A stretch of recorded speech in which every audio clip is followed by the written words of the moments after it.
What's going on YouTube? All right, so we got a video today on an 1891 Canadian large cent, and I was really confused. So we've got a normal no mint mark large date, no mint mark SDLL, which stands for small date large leaves, and then we've got an 1891 small date small leaves. So it's like, dude, what does that mean? Doesn't really mean anything to me, but the pricing is huge difference. So this one here at 650, that's just for a good, 950, very good, fine, 1250, extra fine, 20. And look at these prices explode. So a small date, large leaf, 275, small date, small leaves, 175. So there's a huge discrepancy here.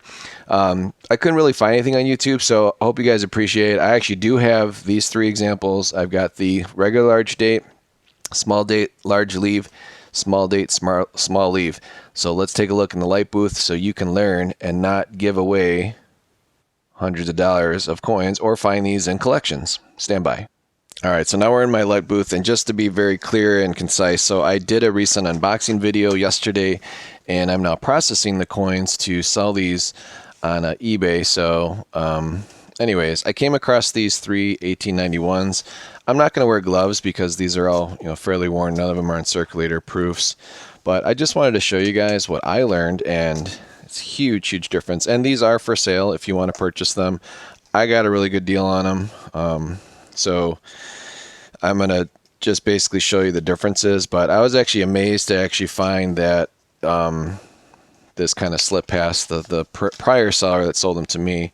Again, I just bought a collection and paid whatever for it, but this is important. So first of all, we're going to start, and again, I don't have the greatest example, but they're all going to have the same obverse, so it's going to have Queen Victoria on it. So we've got the large date, which is the one here, and the small date, small date, small leaf here, and we're going to put these side by side. Obviously, the small date, small leaf one is much better quality, which is good because that's the more expensive coin anyway, so I'm happy that this one's nicer. So first of all, it's going to be a little tough to tell because this 1891 here on the left is a little more worn, but if you just notice the date, just look at the date. See how it's huge compared to the smaller date here on this coin. Other thing to look for too is look at the leaves. So look at the leaves on this one. Again, this coin's a little damaged. And then look at how small and detailed the leaves are on this 1891. So this is your common 1891. Obviously in higher grades, they'll be worth a little bit more. I think I'm listing this one for like five bucks or whatever. So now we have a small date in this one and small leaves, and now I'm going to compare it to a small date large leaves, similar quality.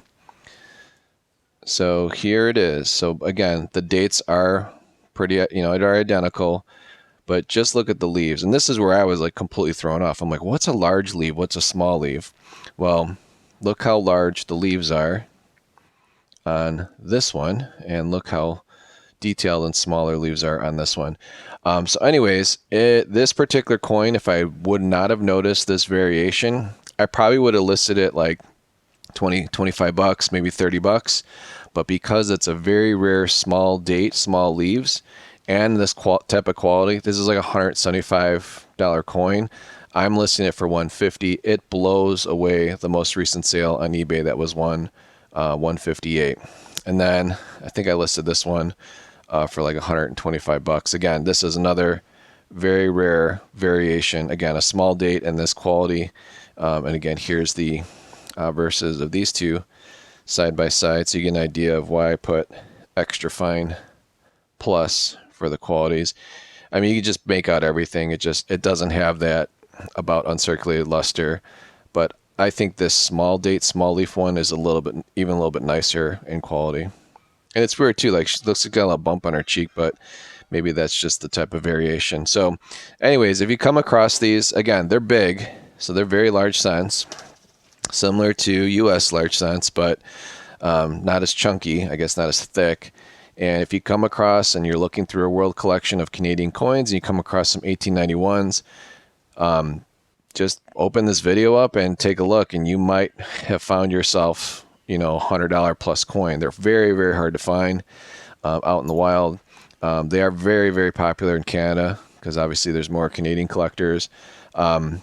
They really enjoy their large cents. So it's another nice advantage of selling on eBay is that eBay does allow me to sell internationally. They take care of all of the shipping and the custom fees. My job is just to ship it to the global shipping center in Kentucky. So I appreciate you guys watching. Hopefully you learned something.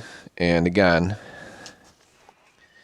I know I don't have the greatest example of the large date, but this is the larger date. This is the skinnier date. They both have the large leaves, and then this one is the small leaves, and just see the difference in leaves side by side. So I hope you guys appreciate it. Hopefully you'll find some of these. If not, if you need some of these in your collection, I've got them listed in my store. These large cents have been pretty successful so far. I literally just started listing today. I think I already sold 3. So I'm pricing them outright to sell very quickly. And, if you want to take these and send them in to get graded, obviously they're original coins. So appreciate you guys watching. Please hit the subscribe button, trying to get to 1,000 subscribers.